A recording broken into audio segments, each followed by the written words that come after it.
എൻ്റെ പേര് അഞ്ജു സിയാർ. ഞാൻ തിരുവനന്തപുരത്ത് നിന്ന് വരുന്നു. 2023 ജനുവരി 15-ാം തീയതിയാണ് ഞാൻ ആദ്യമായി ഉടമ്പടി എടുക്കുന്നത്. ഞാൻ ഉടമ്പടി എടുക്കുന്ന സമയം BSc nursing 4th year final year student ആയിരുന്നു. BSc nursing 4th year final year exam എഴുതാൻ വേണ്ടിയിട്ട് എല്ലാ ഫീസും കംപ്ലീറ്റ് ആക്കണമായിരുന്നു. എനിക്ക് ആ സമയം 3 ലക്ഷം രൂപയോളം ഫീസ് അടച്ച് തീർക്കാനുണ്ടായിരുന്നു. എൻ്റെ വീട്ടിലെ സാമ്പത്തികം വെച്ചിട്ട് 10,000 രൂപ പോലും ആ സമയം മറിക്കാൻ പറ്റത്തില്ല. അങ്ങനത്തെ ഒരു സിറ്റുവേഷനിലായിരുന്നു.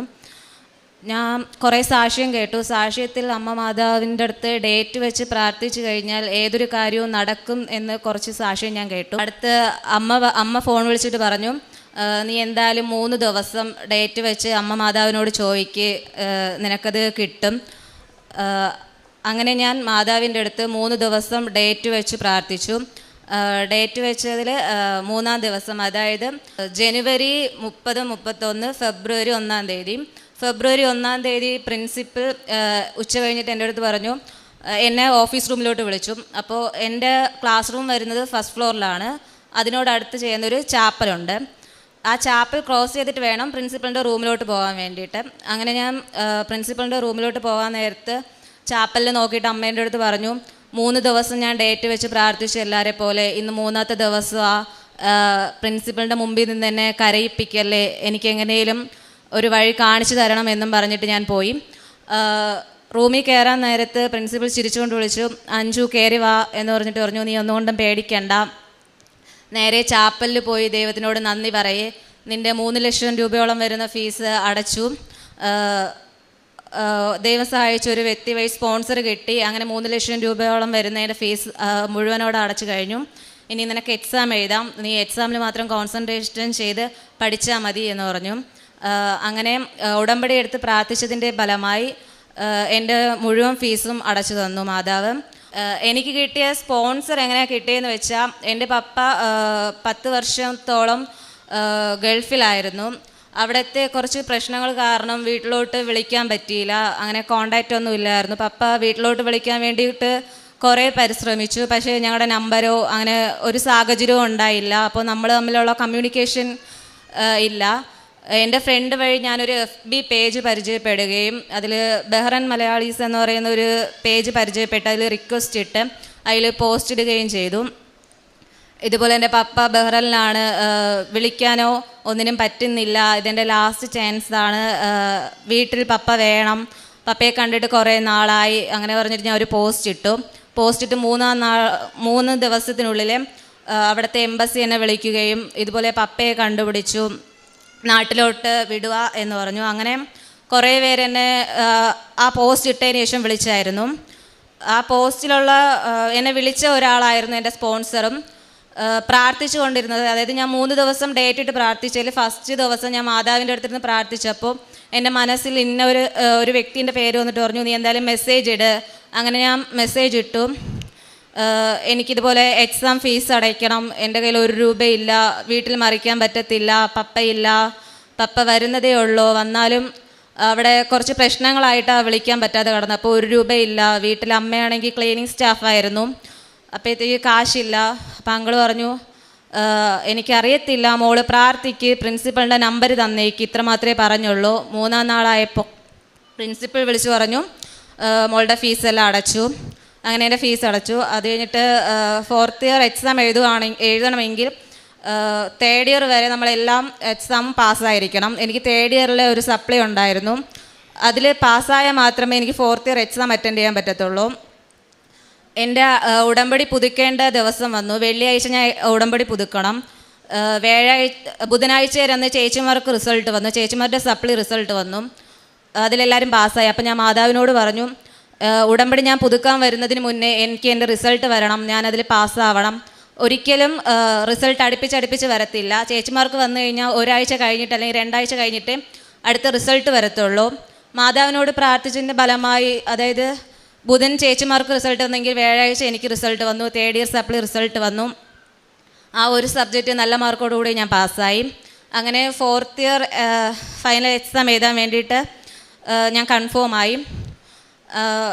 അങ്ങനെ എക്സാം എഴുതാൻ നമ്മൾ ഹോസ്റ്റലിൽ 3 പേര് ചെന്ന് കമ്പൈൻ സ്റ്റഡിയാണ് നടത്തുന്നത്. കമ്പൈൻ സ്റ്റഡിയിൽ 3 പേരും ചേർന്ന് ഉടമ്പടി പ്രാർത്ഥന പ്രെയർ ചെയ്യും. പിന്നെ ഞങ്ങളുടേതായ മധ്യസ്ഥ പ്രാർത്ഥന ചൊല്ലും. അത് കഴിഞ്ഞിട്ടായിരുന്നു പഠിക്കുന്നത്. അങ്ങനെ പഠിത്തം വളരെ കുറവായിരുന്നു. കാരണം 3 വർഷവും ഒരുപാട് പഠിച്ചു. രാത്രി ഉറക്കത്തില്ല, രാവിലെ നേരത്തെ എണീറ്റ് പഠിക്കും. പക്ഷെ എങ്ങനെ പോയാലും ഒരു സപ്ലി കിട്ടും. അതുകൊണ്ട് പഠനം കുറച്ചു, പ്രെയർ കൂട്ടി. എന്നാലും ബാക്കി പിള്ളേരൊക്കെ പറയും, നിങ്ങൾ 3 പേരും ഇവിടെ കടക്കത്തേ ഉള്ളൂ, എങ്ങനെയായാലും നിങ്ങൾക്കൊരു സപ്ലി വരും, നിങ്ങൾ പോവത്തില്ല എന്ന് പറഞ്ഞു. അപ്പോൾ മാതാവിനെ ഏൽപ്പിച്ച് കരഞ്ഞ് പ്രാർത്ഥിച്ചതിൻ്റെ ഫലമായി പഠിക്കുന്ന പുസ്തകത്തിൽ ഉപ്പിട്ട് പ്രാർത്ഥിക്കുമായിരുന്നു. അങ്ങനെ ജൂണിലാണ് റിസൾട്ട് വരുന്നതെന്ന് പറഞ്ഞു. ജൂൺ 16-ാം തീയതി എൻ്റെ ബർത്ത്ഡേ ആയിരുന്നു. അപ്പോൾ ഞാൻ അമ്മയോട് പറഞ്ഞു, ജൂൺ 16 എൻ്റെ ബർത്ത്ഡേ ആണ്, എൻ്റെ ഈ വർഷത്തെ ബർത്ത്ഡേ സമ്മാനമായിട്ട് എന്നെ അതിന് മുന്നേ റിസൾട്ട് വരണം, 4th ഇയർ ഞാൻ പാസ്സാവണമെന്ന് പറഞ്ഞു. അമ്മേ മാതാവ്, എനിക്ക് ജൂൺ 13 എൻ്റെ 4th year BSc nursing result വന്നു. ഞാൻ ഫുൾ പാസ്സായി. ഞാൻ മാത്രമല്ല, എൻ്റെ കൂടെ പഠിച്ച 3 പേരും ഫുൾ പാസ്സായി. ഇതായിരുന്നു എൻ്റെ 3ാമത്തെ സാക്ഷ്യം. അടുത്തത് എല്ലാവർക്കും ഉള്ള പോലെ തന്നെ സ്വന്തമായിട്ടൊരു ഭവനം, അതാണ് അടുത്തതിൻ്റെ ഒരു സ്വപ്നമായിരുന്നത്. 10 വർഷങ്ങൾക്ക് മുമ്പ് ഞങ്ങൾക്കൊരു ചെറിയ വീടുണ്ടായിരുന്നു. അതിൽ ഇടി വീഴുന്നു. ഇടി വീഴുന്നതിന് ശേഷം ഞങ്ങൾ പഞ്ചായത്തിൽ വീടിന് വേണ്ടി അപേക്ഷിച്ചു. എല്ലാവരെ പോലെ തന്നെ ഞങ്ങളും പഞ്ചായത്തിന് വേണ്ടി കുറേ ഓടി, കിട്ടിയില്ല. പഞ്ചായത്തിൽ റാങ്കിൽ വരും, ലിസ്റ്റിൽ വരും, 3-4 ലിസ്റ്റിൽ പേര് കിടക്കും. പക്ഷെ ഞങ്ങളതാവുമ്പോഴത്തേക്ക് അത് വീണ്ടും ലിസ്റ്റ് മാറും, റീലിസ്റ്റ് ആവും, ഞങ്ങൾക്ക് കിട്ടത്തില്ല. ലാസ്റ്റ് ആയപ്പോഴത്തേക്ക് 3ാമത് വീട് കടന്നു. അതെന്തായാലും കിട്ടുമെന്ന് പറഞ്ഞു. അങ്ങനെ പ്രതീക്ഷിച്ചിരുന്നപ്പോൾ അതേ പേരിലുള്ള വേറൊരാൾക്ക് ആ വീട് പോയേ. അങ്ങനെ ആ പ്രതീക്ഷയും പോയി. അപ്പം അമ്മ പറഞ്ഞു, മനുഷ്യനെ പ്രതീക്ഷ വെച്ചാൽ നമുക്കൊന്നും കിട്ടാൻ പോകുന്നില്ല, മാതാവിനെ ഏൽപ്പിച്ച് പ്രാർത്ഥിക്കാം. ഇവിടെ വന്ന് ഉടമ്പടി എടുക്കുന്ന എല്ലാവർക്കും വീടെന്ന സ്വപ്നം സാക്ഷാത്കരിക്കുന്നത് കണ്ടിട്ട് ഞങ്ങളും ഇവിടെ വന്ന് ഉടമ്പടി പുതുക്കിയ സമയത്ത് ഫസ്റ്റ് നിയോഗം വീട് വെച്ചു. വീട് പൂർണ്ണമായി പണിതീർണമെന്ന് വെച്ചു. അങ്ങനെ അമ്മ നേർച്ച ഇവിടെ നിന്ന് തരുന്ന ഉപ്പ് വീടിന് ചുറ്റുമിട്ട് പ്രാർത്ഥിച്ചു. അതുപോലെ തന്നെ സന്ധ്യാപ്രാർത്ഥനയിലെ പച്ച തിരി കത്തിച്ചുള്ള പ്രാർത്ഥന വീടിന് പുറത്താക്കി. വീടിന് 4 ചുറ്റും ഓരോ ദിവസവും ഓരോ മൂല എന്ന രീതിയിൽ പച്ച തിരി കത്തിച്ചു പ്രാർത്ഥിച്ചു. മാർച്ച് ഫസ്റ്റിന് അമ്മയാണെങ്കിൽ ഒരു സ്വപ്നം കണ്ടു. മാതാവ് അമ്മയുടെ സ്വപ്നത്തിൽ വന്നിട്ട് പറഞ്ഞു, നിന്നെ ഞാൻ കൈവിടില്ല, നിങ്ങൾക്ക് എന്തായാലും ഒരു വീട് ഞാൻ തരും. അങ്ങനെ സ്വപ്നം കണ്ട് 3-ാം നാൾ ഞങ്ങൾ ലോണിന് വേണ്ടി അപേക്ഷിച്ച ലോൺ പാസ്സായി. 5 ലക്ഷം ലോൺ കിട്ടി. പിന്നെ ഞങ്ങളുടെ ഗോൾഡൊക്കെ വെച്ച് മാക്സിമം എമൗണ്ട് നമുക്ക് കാശ് കിട്ടി. ആരുടെ അടുത്തേക്ക് നമ്മൾ പോയി കാശിന് ചോദിക്കുന്നോ എല്ലാവരും മറുത്തൊരു നോ എന്നില്ലാതെ എല്ലാവരും തന്ന് സഹായിച്ചു. അതുമാത്രമല്ല, ഈ വീട് പൂശുന്ന സമയത്ത് സിമൻറ്റ് കുറവൊന്നു എടുക്കാൻ കാശില്ല കയ്യിൽ. അപ്പോൾ കടയിൽ അമ്മ പറഞ്ഞു, മാതാവിൻ്റെ കാശ് രൂപവും കൊണ്ട് കടയിലൊന്ന് ഉള്ള കാശ് കൊണ്ടു കൊടുക്കുക. അപ്പോൾ മാതാവ് നമുക്ക് മുന്നേ പോയി അതെല്ലാം ചെയ്ത് വച്ച നിലയിൽ ആ കടക്കാരൻ പറഞ്ഞു, ഉള്ളത് തന്നാൽ മതി, പിന്നെ നിങ്ങൾ കിട്ടുമ്പം തന്നാൽ മതി എന്നും പറഞ്ഞ് നമുക്ക് സിമൻറ്റ് തന്നു. അങ്ങനെ വീട് പണി പൂർത്തിയായി. വീട് പണിയുന്ന നേരത്തെ അമ്മയുടെ ഒരു വലിയ സ്വപ്നമായിരുന്നു മുകളിൽ ഒരു റൂം എടുക്കണമെന്നുള്ളത്. അപ്പോൾ ബന്ധുക്കളെ എല്ലാവരും കളിയാക്കി, എന്നും ഫുഡ് കഴിക്കാൻ നിലയില്ലാത്ത നിങ്ങൾ എന്തിനാ മുകളിലൊക്കെ റൂം എടുക്കുന്നത് എന്നും പറഞ്ഞിട്ട് ഒരുപാട് കളിയാക്കി. അതൊന്നും നടക്കാൻ പോണില്ല, ഇങ്ങനെയൊക്കെ കടക്കത്തേ ഉള്ളൂ, കടം പിടിച്ചു പോവും, അങ്ങനെയൊക്കെ ഒരുപാട് കളിയാക്കി. ആ സമയങ്ങളിൽ ഒരുപാട് കരഞ്ഞു. മാതാവിൻ്റെ മുമ്പിൽ മാത്രമേ ഒന്ന് കരഞ്ഞിട്ടുള്ളൂ. അങ്ങനെ ലാസ്റ്റ് ആയപ്പോഴത്തേക്കും മുകളിൽ ഒരു റൂം എന്ന സ്വപ്നം മാറ്റി 2 റൂം തന്ന് മാതാവ് ഞങ്ങളെ സഹായിച്ചു. ഇപ്പോൾ വീട് പണി പൂർത്തിയായി, വീട് പാലുകാഴ്ച നടത്തി. ഉടമ്പടി എടുത്തതിന് ശേഷം ചെറുതും വലുതുമായ ഒരുപാട് അനുഗ്രഹങ്ങൾ ഞങ്ങൾക്ക് മാതാവ് നൽകി അനുഗ്രഹിച്ചു. പ്രേക്ഷിത പ്രവർത്തനമായിട്ട് പത്രം വാങ്ങി കൊടുക്കുമായിരുന്നു. അതുപോലെ ചെറിയ കാശ് രൂപം ഞാൻ ഇവിടെ നിന്ന് വാങ്ങി കൂട്ടുകാർക്ക് കൊണ്ടു കൊടുക്കും. പരീക്ഷ എഴുതാൻ പോകുമ്പോൾ ഇത് കൊണ്ടുപോകണമെന്ന് പറയും. എൻ്റെ അമ്മയാണെങ്കിൽ പത്രം വാങ്ങിയിട്ട് എല്ലാവർക്കും പത്രം കൊടുക്കും. ഹോസ്പിറ്റലിലും ബസ് സ്റ്റോപ്പിലും പള്ളിയിലും എല്ലാവർക്കും പത്രം കൊടുക്കും. അതുപോലെ വെഞ്ചരിച്ച ഉപ്പും തേനും വാങ്ങിയിട്ട് ആരൊക്കെ എന്തെങ്കിലും സങ്കടം പറഞ്ഞാലും ഉടനെ പറയും, അമ്മ ഈ ഉപ്പ് കൊടുത്തിട്ട് പറയും, ഇത് വച്ച് പ്രാർത്ഥിച്ചാൽ മതി, നിങ്ങൾക്ക് കിട്ടും. ഞങ്ങൾക്ക് ഒരുപാട് അനുഗ്രഹം കിട്ടി. ഞങ്ങൾക്ക് കിട്ടിയതെല്ലാം അമ്മ അവരുടെ അടുത്ത് നിന്ന് പറയും. കേട്ടാലും കേട്ടില്ലെങ്കിലും അമ്മ വിളിച്ചു നിർത്തി എല്ലാവരുടെ അടുത്തും പറയുമായിരുന്നു. അമ്മയും മാതാവ് ഞങ്ങൾക്ക് തന്ന ഈ എല്ലാ അനുഗ്രഹത്തിനും നന്ദി. ഉടമ്പടി എടുത്തതിന് ശേഷം രാവിലെ കുർബാനയ്ക്ക് പോകും. പ്രെയർ 5:30 എണീറ്റും. അത് ഞാൻ മാത്രമല്ല, എൻ്റെ ഫ്രണ്ട്സിനെ ഞാൻ എണീപ്പിച്ച് 5:30 പ്രെയർ, ഈവനിങ് പ്രെയർ. പഠിക്കുന്നതിന് മുന്നേ എന്തായാലും ഞങ്ങൾ 3 നേരം പ്രെയർ ചെയ്യും. കുമ്പസാരം കിട്ടുന്ന അവസരങ്ങളിലെല്ലാം പോയി കുമ്പസാരിക്കും. കിട്ടുന്ന സമയങ്ങളിലെല്ലാം ബൈബിള് വായിക്കും. ഇന്ന ബൈബിൾ അധ്യായമൊന്നുമില്ല, ഒരറ്റത്തിൽ നിന്ന് അങ്ങ് വായിച്ചു പോവും. ധ്യാനത്തിലെല്ലാം കൂടാറുണ്ട്, പള്ളിയിലുള്ളത്. ഇവിടത്തതും യൂട്യൂബിലുള്ള ധ്യാനം ഞാൻ കൂടാറുണ്ട്. സങ്കീർത്തനങ്ങൾ 96:3. ജനതകളുടെ ഇടയിൽ അവിടുത്തെ മഹത്വം പ്രഘോഷിക്കുവിൻ, ജനപദങ്ങളുടെ ഇടയിൽ അവിടുത്തെ അത്ഭുത പ്രവർത്തികൾ വർണ്ണിക്കുവിൻ. അഞ്ചു എന്ന ഈ മകൾ ഉടമ്പടി ജീവിതത്തിൽ ലഭിച്ച വലിയ അനുഗ്രഹങ്ങളെ ഈ അൾത്താരയിൽ പരിശുദ്ധമ്മയുടെ തിരുസന്നിധിയിൽ സന്തോഷത്തോടും നന്ദിയോടും സാക്ഷ്യപ്പെടുത്തുന്നു. മകൾ ആദ്യം സൂചിപ്പിച്ചത് 4-ാം വർഷം നഴ്സിംഗ് പഠനത്തിലേക്ക് എത്തുമ്പോൾ അവിടെ കോളേജിൽ കൊടുക്കുവാനുള്ള ഫീസ് ഒന്നും കൊടുക്കുവാനാവാതെ യാതൊരു വഴിയും കാണാതെ പ്രയാസപ്പെട്ട നാളുകളെക്കുറിച്ചാണ്. ഉടമ്പടിയിൽ എപ്പോഴുമുള്ള ഒരു പ്രത്യേകത, ഉടമ്പടി നമ്മൾ വിശ്വസ്തയോടെ ജീവിക്കുമ്പോൾ അമ്മ മാതാവ് നമുക്കെപ്പോഴും ദൂത് നൽകി സഹായിക്കും. ചില സന്ദേശങ്ങൾ നമുക്ക് നൽകിക്കൊണ്ടിരിക്കും. ചില സഹായകരെ നമുക്ക് നാം പോലും അറിയാതെ നമ്മുടെ ജീവിതത്തിൻ്റെ പരിസരങ്ങളിൽ ഒരുക്കിക്കൊണ്ടിരിക്കും. മകൾ പ്രാർത്ഥിക്കുമ്പോൾ ഒരു സന്ദേശം കിട്ടുന്നു, ഇന്ന വ്യക്തിയോട് ഒരു സന്ദേശം അയച്ചു നോക്കുകയെന്ന്. മകൾ ആ വ്യക്തി ഫോൺ നമ്പർ മാത്രം ചോദിക്കുന്നു, മറ്റൊരു ഉറപ്പും കൊടുക്കുന്നുമില്ല. പക്ഷേ മകൾക്ക് ഉടമ്പടിയിലുള്ള വിശ്വാസമാണ്, ഉടമ്പടി ജീവിതത്തിൽ ആ വിശ്വസ്തതയിലുള്ള സന്തോഷമാണ് മകൾ ഡേറ്റിട്ട് പ്രാർത്ഥിക്കുന്നത്. 3 ദിവസങ്ങൾ കഴിഞ്ഞാൽ ആ പരീക്ഷയുടെ കാര്യങ്ങളിലേക്ക് ചെന്നെത്തണം. അതുകൊണ്ട് ജനുവരി 30, 31, ഫെബ്രുവരി 1 എന്ന തീയതിയിട്ട് മകൾ പ്രാർത്ഥിക്കുന്നതാണ് സൂചിപ്പിക്കുക. 3-ാം ദിവസം കോളേജിൽ പ്രിൻസിപ്പൾ വിളിച്ചിട്ട് ഈ ഒരു വ്യക്തി മുഴുവൻ ഫീസും അടച്ചതിൻ്റെ സന്തോഷമാണ് മകളെ അറിയിക്കുന്നത്. എന്തെങ്കിലും കുറച്ച് കിട്ടുമെന്ന് കരുതിയായിരിക്കും, അല്ലെങ്കിൽ ഒന്ന് അമ്മ മാതാവ് പ്രാർത്ഥനയിൽ നൽകിയത് ചോദിച്ചേക്കാമെന്ന് കരുതി ചോദിക്കുമ്പോൾ അമ്മ ആയിരിക്കുന്ന അവസ്ഥകളെ, അതിൻ്റെ മുഴുവൻ കഷ്ടതകളെയും നമുക്ക് നിവൃത്തിയൊന്നുമില്ല, കഴിവൊന്നുമില്ലെന്ന് അമ്മ തിരിച്ചറിയുമ്പോൾ നമുക്ക് വേണ്ടി കൃപയുടെ വഴികൾ ഒരുക്കുന്നത് എങ്ങനെയെന്ന് നമ്മളെപ്പോലും വിസ്മയിപ്പിക്കുന്നതാണ്. മകളുടെ ആദ്യത്തെ സാക്ഷ്യം ഈ കൃപയുടെ വിസ്മയം കൊണ്ട് മകളുടെ പഠനം തുടരുവാനും പരീക്ഷ എഴുതുവാനുമുള്ള വഴി തുറന്നതാണ്. 2ാമത്തത് മകളുടെ അരിയറുകൾ തീർന്നതാണ്. അവസാന വർഷ പരീക്ഷയ്ക്ക് മുമ്പ് അരിയറുകൾ മുഴുവനും തീർക്കണമെന്ന നിബന്ധനയുണ്ട്.